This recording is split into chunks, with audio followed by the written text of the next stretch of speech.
Okay, so what we're going to go through today are three things, okay?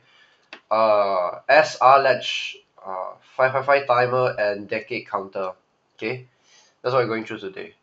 So, I'll go through SR latch first. This is actually a reiteration of another lesson, so I'll try to go a bit more in depth today. Yeah. Okay, so what is an SR latch? It's basically right. It's like a circuit. Okay, it has two inputs and it has two outputs. Okay, this is an SR latch. So what it does is it stores one bit of data to keep. So okay, you know normally how like if you have a circuit like this, uh, yeah, okay, something like this, right? And then if I were to, okay, I can't rotate. If I were to close the switch, imagine this is closed, then the light bulb would light up, right? And then I don't, okay. Oh hey, uh, oh yeah, you can rotate. Wait. What? Wait. Okay, yeah, I agree now. So if I open this switch, right, the light bulb is not on, but when I close the switch, then the light bulb is on. So basically, but what if you want to save that on state, right? Then you can use an SR latch. You can use an SR latch, right? And then this will like save. Okay, yeah, that's a bad representation, but it just saves the 1 or 0 state, okay? So, how does a SR latch look like? Okay, it uses two NOR gates, okay? And to jog your memory, I'll show you what a NOR gate looks like. Yes, I'm going to save this video. I'm recording it right now. Okay, a NOR gate looks like this, okay? And I'll draw the truth table. If you don't know what a truth table is, you can watch the video about truth tables. I have posted somewhere. It's somewhere, yeah. Okay, so A, B, X. Okay, NOR gate is oh wait, I need to write this stuff first. The possible configurations of the inputs. Oh crap. So NOR gates is just an inversion of OR gates. So normal OR gate would be 0 1 1 1, but since it's inverted, so it's 1 0 0 0. And this is our truth table for NOR gates. Yeah, truth table for NOR gate there. Oh wait, let me full screen first. Sorry for disruption. Okay, so yeah, that is the truth table for a NOR gate. And as I've mentioned, SR latch and SR latch uses two NOR gates. Alright. So I'll just show you how it's configured, and then I will explain how it works in detail using the help of the truth table. Okay, so it looks like this.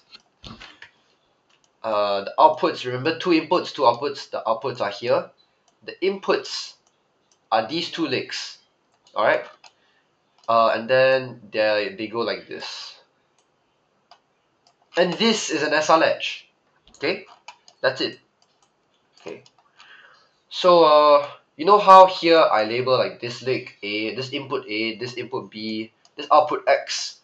Well, I will name the inputs and outputs here, but I won't just be A and B. There'll be a certain like letters I will use. This will be R.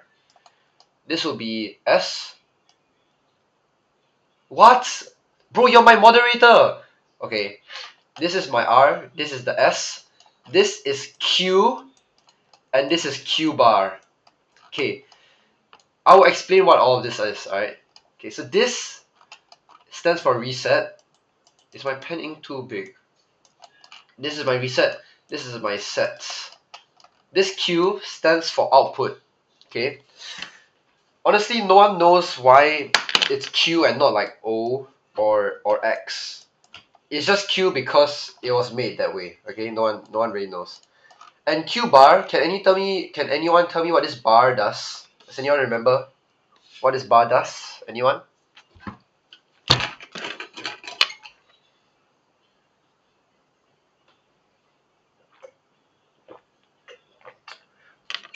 Yeah, Firdaus, you're right. That's inversion.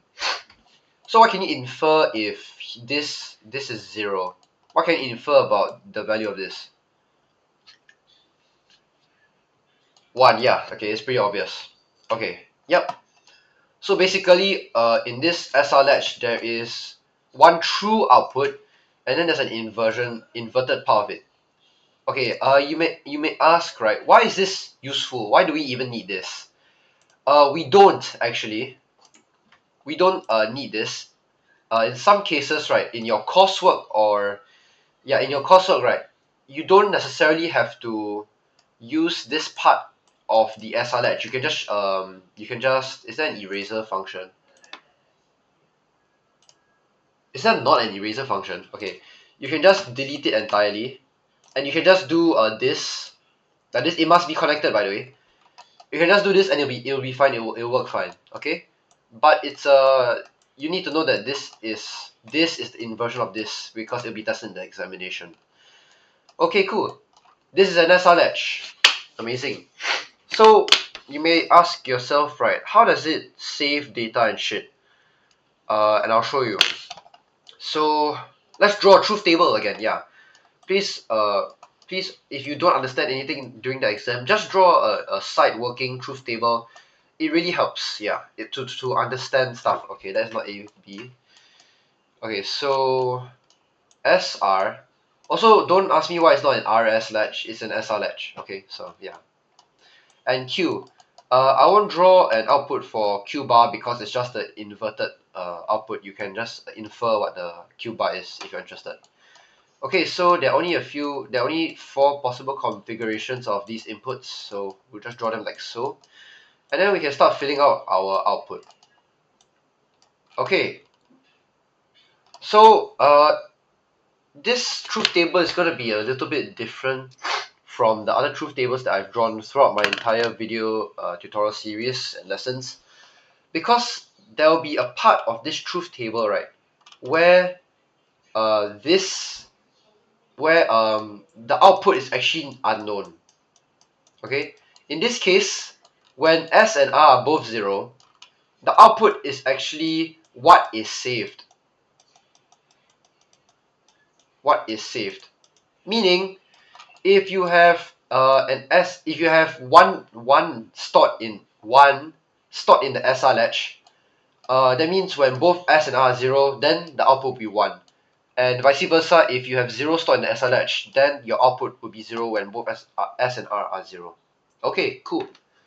But here now we have some actually definable behavior. Okay, when R is 1 and S is 0, our output will be 0. Okay, and when S is 1 and R is 0, output will definitely be 1. Okay, now can anyone tell me what is the output for 1, 1? Anyone? Anyone can make a guess. Make a guess. It's not something you would expect. It's a bit unexpected. Anyone have any guesses?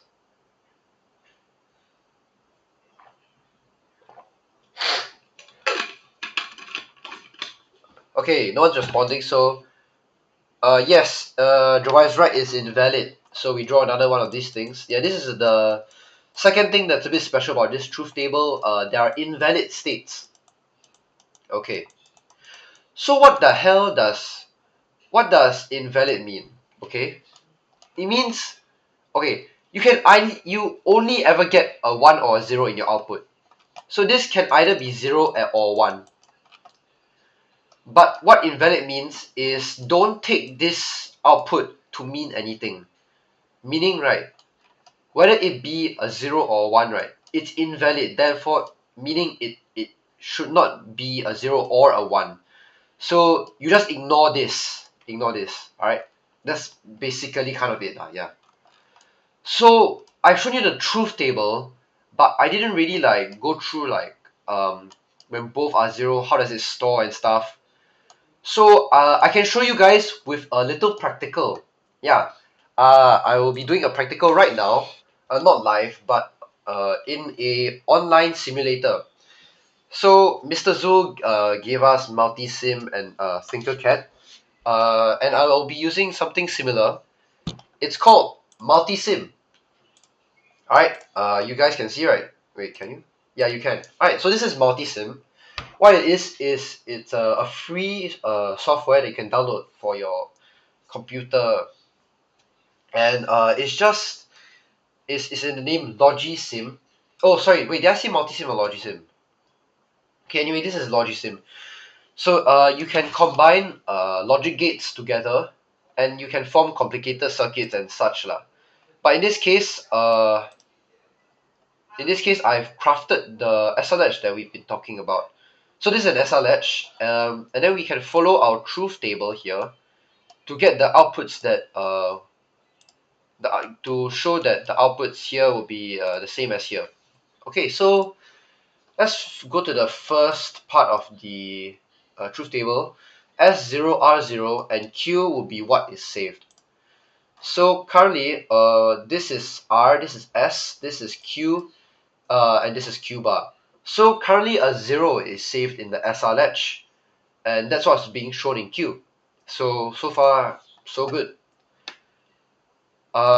Next, we turn on R, and we should get a 0 in the output. So this is R, and if I turn it on, you can see that my output is still 0. So this works. Next, we can press this, which is set, and what we expect is the output to change to 1. So we press 1, and yeah, it's stored. We can test if it's stored by going back to this first state, both 0, and it should show a 1 since 1 is technically safe now. And when we do that, boom, it stays. So far, so good. Now, what about this invalid state? Okay, let's try to see what let's see what happens when we turn both on. You can see that my output is 0, but for some reason my Q bar is also 0. So the inverse of 0 is 1, but that's not what's being stated here. This is why it's an invalid state, because it's not really a 0, it's not really a 1. And that's why we just ignore it. Yeah. Yeah, so when both are on, in this case, both are 0. But in a real world situation, right, when you turn both S and R on in an SR latch, you may get all 1 or 1 0 or 0 1. Just know that the output means nothing. Okay, and that is SR latch. Does anyone have any questions about the SR latch, or what you may need to memorize for the WA regarding SR latch? Any questions?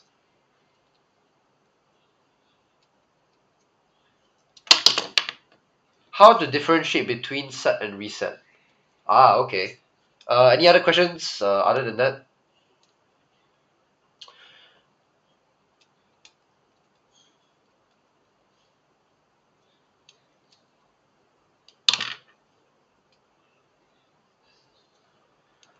Okay.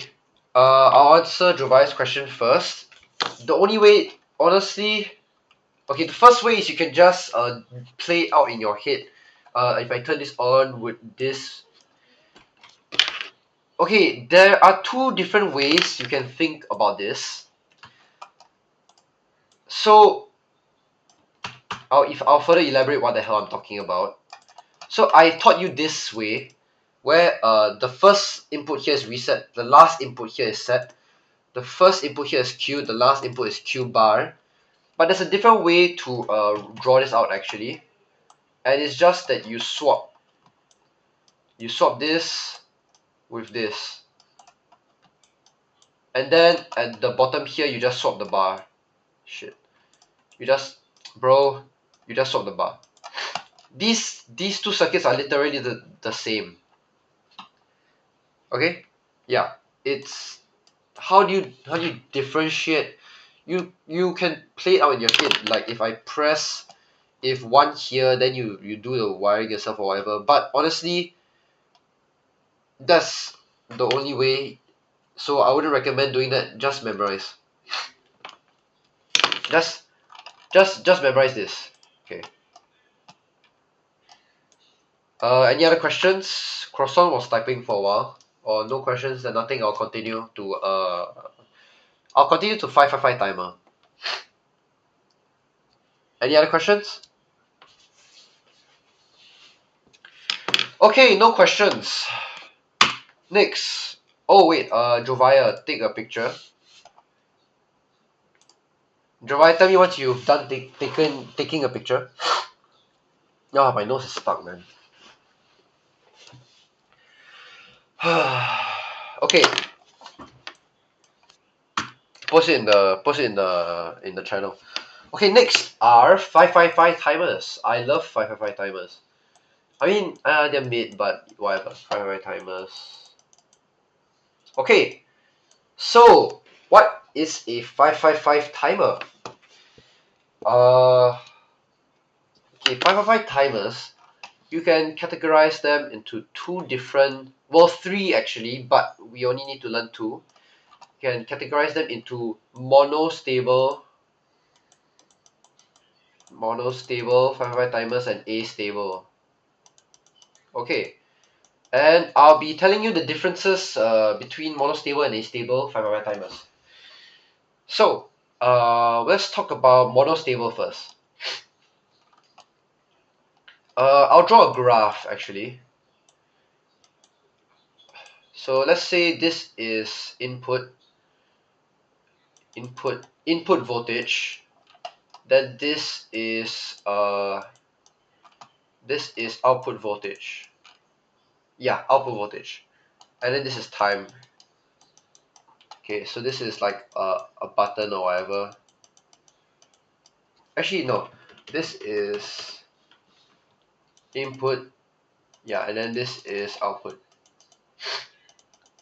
So what you expect for a monostable configuration of a 555 timer is, let's say you're chilling as time goes by in our universe, and then suddenly you decide to press a button that causes the input voltage to go high. For a while, you press it for a while, and then you stop pressing it, like that. Okay. What happens is, in the output of the 555 timer, it starts a clock. It starts a clock that technically counts down. What happens is, for a predetermined time, it will turn on for a while, and then it will turn off. Okay, that means after I press once, it will turn on for a while. It turn on for a while, and then it will stop. And that is what a monostable 555 timer does. Okay. Of course, it's not just this. We're going to learn how to configure a 555 timer into a monostable configuration, and we'll be learning also how to calculate this time. Okay, so first up, let me just show you uh, how a 555 timer monostable configuration should look like. Okay, so in the exam, they may ask you to draw out a 555 timer, and they may ask you to draw out how to configure it into a monostable configuration. So you need to know how to draw a 555 timer first of all, and you can do so just by drawing a very big box. Then you need to know all 8 pins. So this is kind of the ass part about this topic. You're gonna have to memorize a lot of stuff. For me, it's a breeze because I love electronics, but for some it may be a bit tedious. So good luck, because you're just gonna have to memorize it. I can't really find a good way to remember this. Any acronyms? You just have to hard memorize. Threshold and trigger. Okay. So this, ladies and gentlemen, actually gentlemen, is a 555 timer that you will have to draw if the question asks for it. So 1, 2, 3, 4, 5, 6, 7, 8. There are 8 pins, and you have to draw it all like this. So you just need to know this, okay? And at this point, it's quite hard already, but don't worry, it gets harder. So let me just copy this. I'll put it off to the side. because this is just the general 555 timer. On its own, it does nothing, so we're gonna have to add some wires. Okay, so first of all, let's connect power. If you guys didn't know, you can notate power like this, and you can also and then we have to do ground. So ground is like this. All right. Okay, let me actually extend this a bit. So again, this is for the monostable configuration. Next up is in our entire syllabus, right? This control pin, just connect it to a 10 nanofarad capacitor. Okay, just connect it to a 10 nanofarad capacitor and don't care about it. And also connect it to ground. Actually, I should just stop talking and I'm just gonna slowly draw it out for you guys.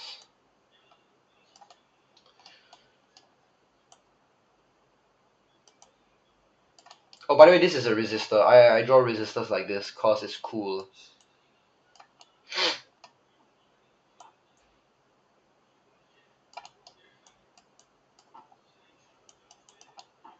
I reiterate again because I'm not sure if you guys understand. You must know how to draw this. Okay? If it doesn't come out in the exam, then good lah. But it's supposed to come out in the exam. So please, thank you. And then here. Okay, this is the configuration for a 555 timer.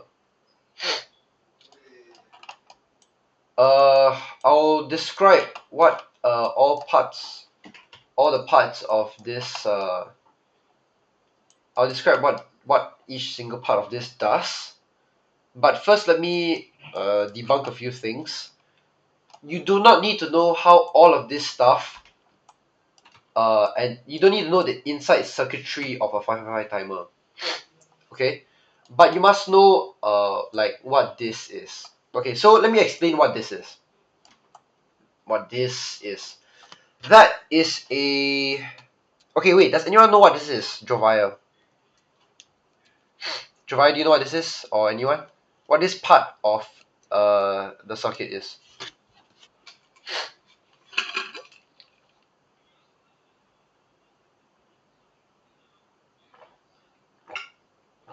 Okay, yeah.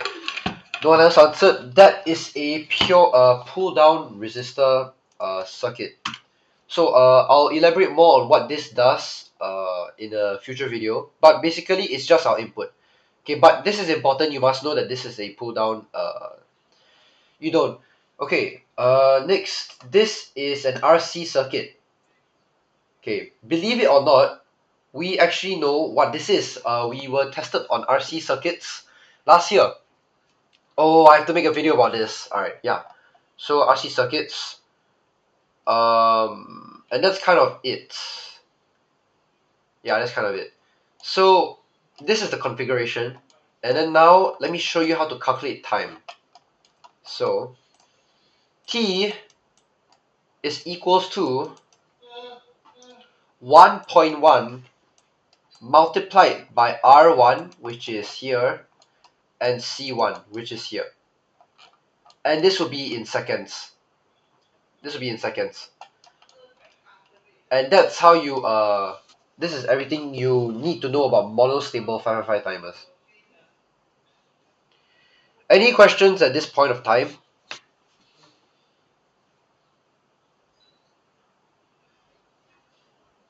Wow.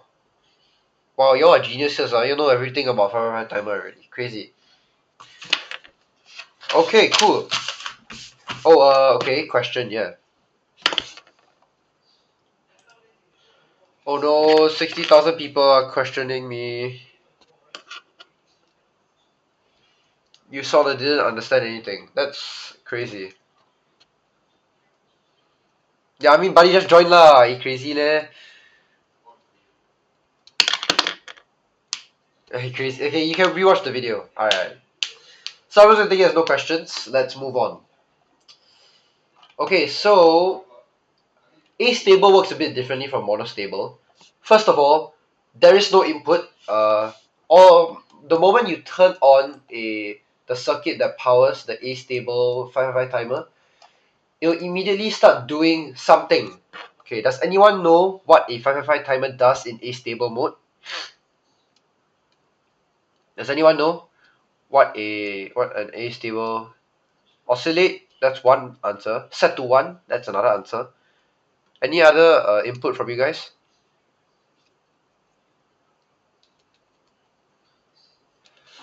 No, okay. So Jojo, I don't know what set to 1 means at all. Okay, this will be the output voltage. And teacher's pet is right. It oscillates. So it does not set the output to 1. It sets it to 101010. It oscillates. Okay. Yeah. So let me show you what I mean. Once you turn on, let's say here, you turn on power. That's a stupid question. So once you turn on power, it will immediately start oscillating, like something like this. So now I'm gonna go through. I'm gonna go through. Okay, you can see. Do you guys still remember? Oh, I have to go through waves again. Yeah. Okay. So this is one wavelength. This is one wavelength. This is one wavelength, and this is one wavelength. All right. So throughout this, you have T, you have this, and you have this. So this is when it's on, and it's called T on. And this is when it's off, when it's called T off. Alright? And this is just T. T. Alright. Yes, and I'll teach you how to calculate all three of these things. But first, I'm going to talk about how you can configure a 555 timer into astable mode. Okay, so as compared to this stuff here, I think it's easier to memorize and draw out an astable mode. Mainly because you don't have input worries at all. Okay, yeah. Jojo said duty cycle. Yes. Technically, that's relevant here. Yes. So, I'm gonna draw out the how to configure a 555 timer to be in astable mode.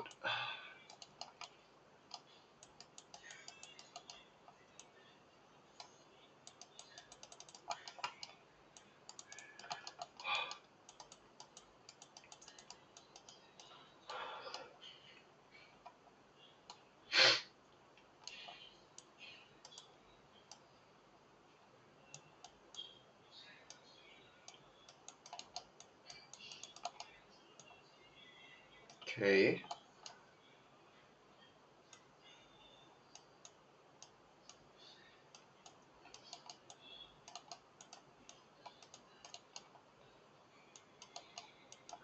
Okay. So that is, in my opinion, it's simpler as compared to this. But yeah, that is 555 timer in. That is 555 timer in a stable mode. So after showing you this, I will now show you how to calculate these three things. Okay. So first is the period length or the wavelength here. Oh, actually it's in seconds. Sorry, yeah, the time it takes for one wavelength to pass. Wait, what? Yeah, you guys get it. Okay, so the equation for this. What do you mean? Are you talking about this?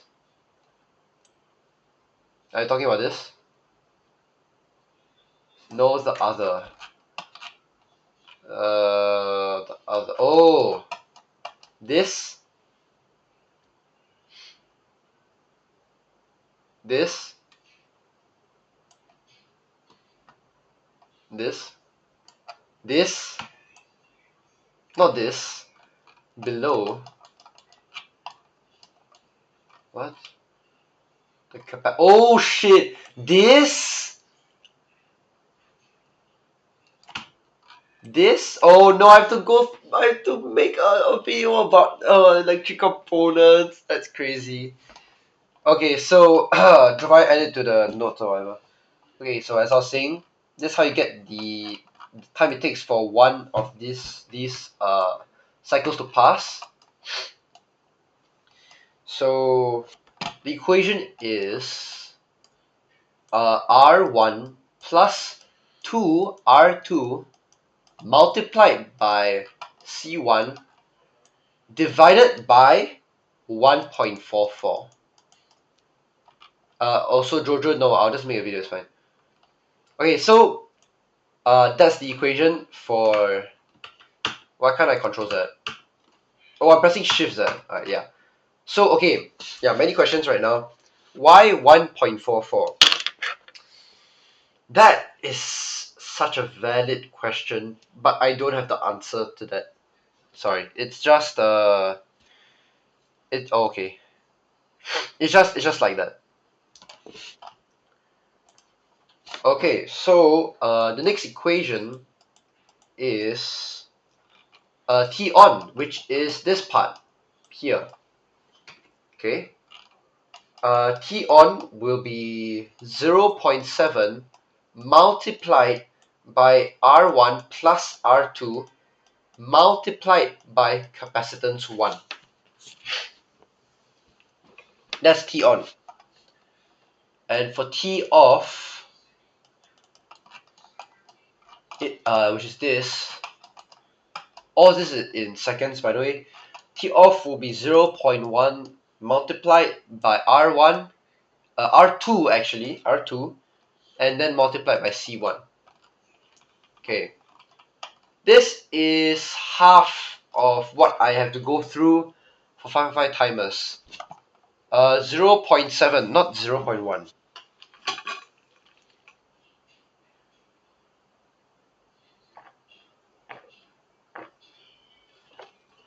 At this point of time, yes, Jojo, it is a constant.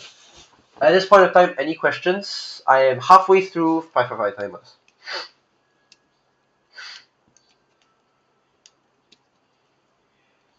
Okay, no questions. So the next part is it's a bit more memorizing stuff. Yeah, this 555 timer business is just a lot of memorizing. And honestly, I haven't grasped it, so I'll be cheating off the textbook here. Okay, so what is all this stuff? These are the pins on the 555 timer itself. So like discharge here, and then you got discharge here, trigger, and then you got trigger. So unfortunately, you need to know every single one, all the functions of these pins, except control. Control is chill. So it's gonna be tough, but we will do it together as a fam.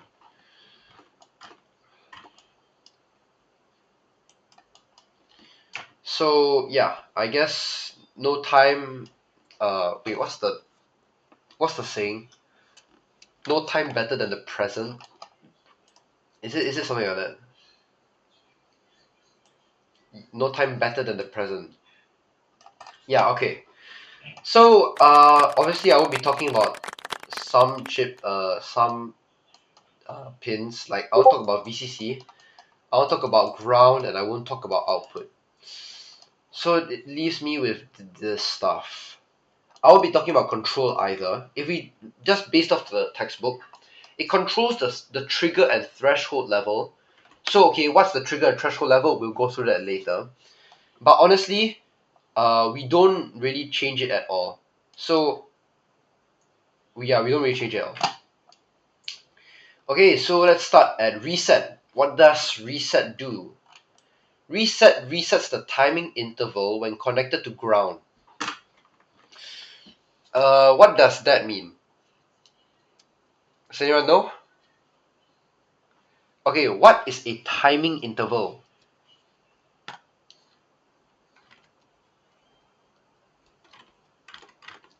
Okay, I'll elaborate. All right. Basically, right, no matter how you configure this, there will be a capacitor in the circuit, alright? And basically what reset does is the timing interval is technically referring to the capacitor. So what it does is when it's grounded, the capacitor immediately gets flushed. So the voltage goes to 0.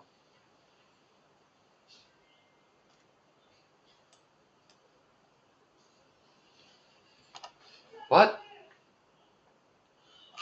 Okay.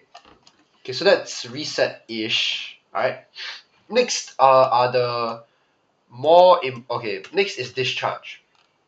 Discharge works discharge encapsulates what I said about the reset pin. Discharge connects to ground and discharges the external capacitor connected to it when the output is low and acts like an open circuit when the output is high. So what the hell does that mean? So, okay, I'll draw a graph. And then output will be like this. So when the output is low, the capacitor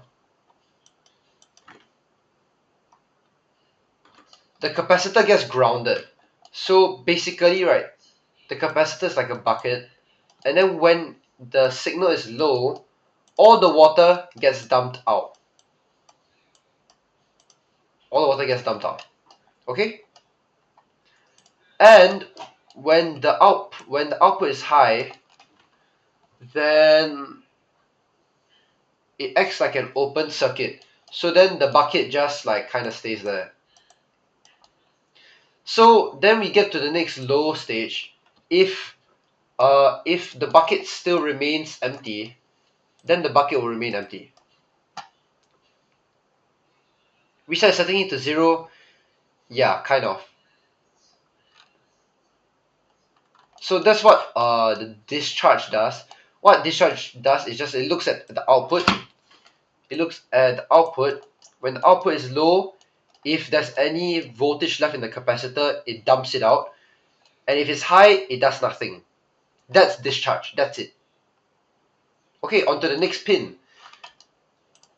Threshold. Okay, these two pins are the most important pins in the 555 timer. If you forget everything today, please leave with the knowledge of the threshold and trigger pin functions. Okay? So, threshold. What does it do? Threshold here. It monitors the voltage across the external capacitor, which are these. And when the voltage at this pin reaches 2/3 of VCC, wait, what? Which is here. Okay, if the voltage at this pin reaches 2/3, meaning if the voltage in the capacitor reaches above 2/3, you could say that's the same thing. Okay, and if it does, the timing cycle ends and the output goes to low. The output, yeah. So that's what it does. Then next for trigger, trigger causes the output at pin 3 to go high and starts the timing cycle when its voltage drops below 1/3. Is 2/3 a constant or is it different based on different circuits? 1/3 and 2/3 constant? Okay. This is where the control pin comes in. Okay. What does control do? Controls the trigger and threshold level. So 1/3 and 2/3 are actually the threshold and trigger levels. So using this pin, by connecting a different capacitor to it, you can actually control whether it looks at 2/3 or 1/3 or one quarter the VCC. In the case where it is 10 nanofarads, it will be 1/3, 2/3, and mainly in the test it will probably be 10 nanofarads. Yeah, so that's a brief introduction to threshold and trigger and the functions of the pins in 555 timer. I will go more in depth, but we're running a bit of time, running out of time ish. So Jovia, snap a pic, and then we can move on. Next up are decade counters.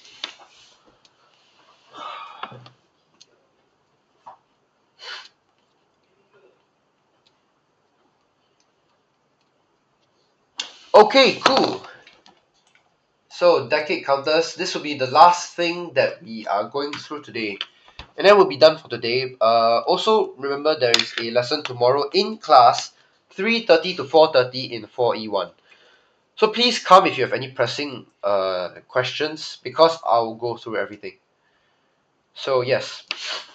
Okay. Let me drink a bit of water. Yeah, I know. 3:30 to 4:30, not 3 to 4:30.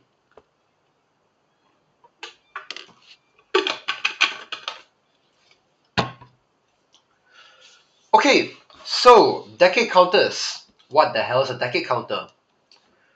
Can anyone tell me if you know how to count in binary? Does everyone here does any wait, why am I okay, wait, hold on.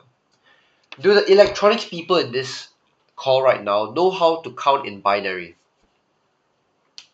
Easy? Good. Yes, King, amazing. 00, 01, 10, 11. What comes after that? Assuming your max is 2 bits, what comes after this? Assuming your max is 2 bits, not 3 bits. What's next? What's next after 11? 10. It's 00 actually. Okay, so it seems that most of you guys know how to count in binary. What a decade counter is a chip that counts every time. It counts in binary every time you press a button. Press a button. So let me draw a timing diagram. There will be a video about timing diagrams. Jovia remind me to make a video about timing diagrams. So what it is, actually, yeah, that's fine. I'll do it after exam. It's O levels is still a thing. So let's say this is our clock. Okay, in the chip itself, the input for the button to increase the decade counter's count is called clock. So I'll be calling it clock here. So this would be on, off, on, off, on, off. And then we have the count of the binary counter. So in most binary counters, in most binary counters, there are 4 bits. Let's call them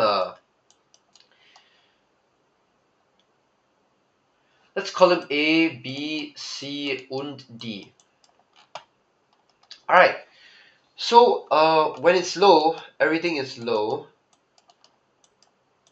And then let's say A is the least significant bit. I'll talk more about least significant bit tomorrow and most significant bit. Basically what it is let's say you have a number like this. This is the least significant bit. This is the most significant bit. Yeah. Okay, so that's the least significant bit, this is the most significant bit. Yeah, and then I'll just slowly draw the timing diagram. Actually for A follows the clock. A follows the clock. And then B turns on once one of A is done. So one of A, then on, then off, then on. And then the rest of the bits follow this procedure like this. Oh wait, no. This will remain off. Yeah. So okay, decade counters. Reiterate what it does. When you press the input, or when the clock signal goes high once, it will increase the count in the decade counter. Oh, just like binary? Yes, I've been talking about binary for the past 15 quintillion years. Okay. So, just like the 555 timer, we unfortunately need to know what all the pins do. But it's actually quite simple. Okay, so VCC and ground is pretty self-explanatory. 1CK. These are the clock inputs. Yeah, there. These are the clock inputs, and this is what increases the count every time it's on. Okay. Next we have clear. What clear does is, let's say in your binary decade counter, you have something like this. When you hit clear, it will turn into 0000, all zeros. Okay. We have 1CKB. Oh, this is just the clock input for. Okay, basically in a decade counter, right? Oh wait, no. Okay, yeah. Wait, what is this? Oh, okay. Honestly, right, you just need to know that this pin, when you connect this pin to, I believe, the least significant bit, it configures the counter into a decade counter. Yeah, something like that. And then these are the output pins. So yeah, draw the diagram. Yeah, I will.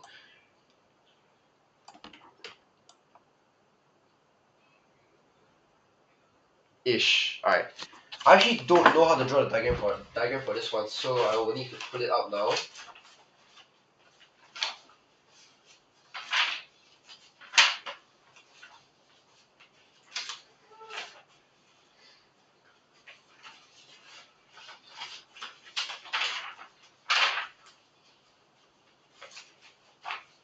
Bro, where is it? Bro. Uh, uh, uh, Max Verstappen.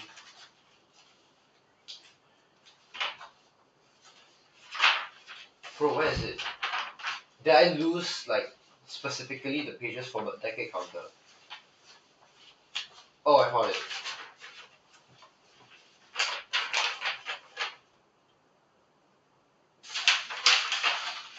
Okay, so I have the page here. Difference between decade counter and counter. I'm not sure. So I have the pins here. In the exam, they'll probably give you something like this. Hold on. How do I rotate this? They probably give you something like this. And then they'll give you the pins. So there are 8 pins on each side. Like this. They'll show you this. Then they'll say draw, and then maybe they'll give you like a button or something. Then they will say connect okay, like, and then maybe a battery, and then maybe some LEDs. Okay, these are LEDs. Then they'll say something like connect these components so as to create a decade counter. Then a possible question is like this. Okay, so you need to know what all of the pins are. So in this case, it's 4 bits. So this is CKA, which is clock cycle. This is clear, and then it just ignores the fact that it ignores the fact about CKB. So what it does is it just connects this to here, and then this is just, then this is which is the least significant bit. So this is A, then this is B, C, D, and then this is ground. So this will connect to ground. Yeah. So you need to know this. Then you need to know like, oh, this would go here, A, B, C, D.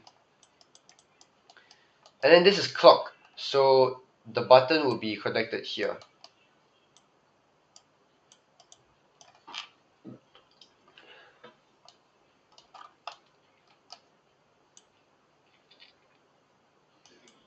So this is an example of a possible question. This is all grounded stuff, but in the exam, I don't think it's allowed. In real world situations and engineering situations, this is acceptable, but probably not the exam because that's not why they are asking you to draw out the diagrams and stuff. So you have to draw it properly. Yeah.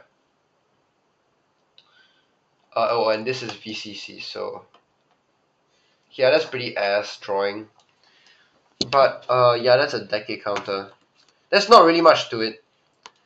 I just remember that the first pin on this side is clear. Clock. The next pin is clear, and then A is always connected like this. Since CKB does not mean anything. And just to play it safe, right? It could be nice to know about this set of pins here. It's basically the same thing. CKA, C clear, and then this would be A, B, C, D. Yeah. So on each decade counter, uh, and which the serial number I think is 74LS390. I think. Basically, right. You get two for the price of one. Yeah. Uh, there's not much else to it, honestly, right? That's it. That's decade counter. Okay, then. Honestly, I think I'm done. Dravai snag a pig. Oh, my nose is killing me, bro. Uh, Honestly, I think I'm done for today's content. Does anyone have any questions?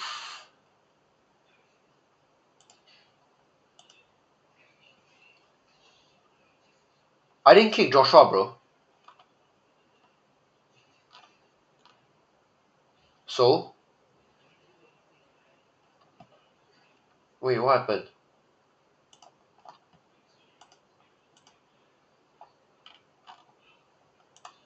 Oh,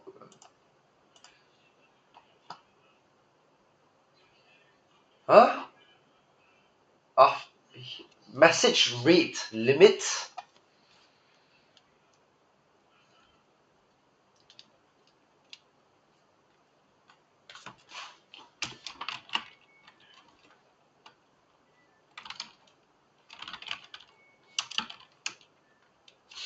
Do I say his name? What's his name?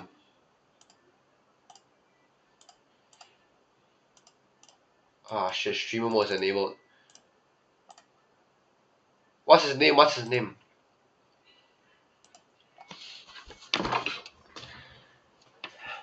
Okay, that's it for content. Please watch the other videos. This video is a very, very brief introduction to 555 timers as a latch and decade counters. Yeah, so yeah.